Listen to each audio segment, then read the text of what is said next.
নাশিদের জগতে যারা রয়েছে এক একটা নাশিদ শত শতবার প্র্যাকটিস করে। এর কারণ কি জানেন? যখন বলে সূরা ফাতিহা আমাদের কাছে যেমন একেবারে ইজি না, ইজি, অনুরূপ ভাবে যারা নাশিদের সাথে এভাবে পড়ে থাকবে, বারবার চর্চা করবে, ওনাদের কাছে সম্পূর্ণ ইজি। যারা ধারাবাহিক এই যে কালামে মানে খতমের উপরে খতম, খতমের উপরে খতম, বারবার খতম দিচ্ছে হাফেজ সাহেব, ওনারা কি কোথাও আটকায়? সহজে কিন্তু আটকায় না। আটকায় যায় কারা? আমরা। কেন? আমরা বছরে হতে এক খতম থেকে দুই খতম দিয়ে আর দিতে পারি না, এই কারণে আমরা আটকে যাই। যখন আমাদের একটা বিষয় নিয়ে বারবার চর্চা করা হবে, তখন দেখবেন যে আপনিও আটকাবেন না।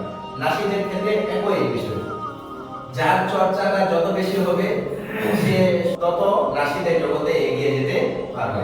এই কারণে আমরা যখনই সময় পাই তখনই কি করব? নাশিদগুলো চর্চা করব, মুখস্থ তো করবই, এরপরে চর্চা করব যে মামুন ভাই কিভাবে বলছিল, মানে লাইনটা কিভাবে বলছিল, কোন জায়গায় শক্ত করে বলছিল, কোন জায়গায় নরম বলছিল, কোন জায়গায় ঢেউ দিছিল, তরঙ্গটা কেমন ছিল, এরপরে স্কেলের পরিমাণটা কিরকম ছিল, সবগুলো খেয়াল রাখতে হবে। স্কেলের বিষয়ে আমি আরেকদিন কথা বলবো ইনশাআল্লাহ।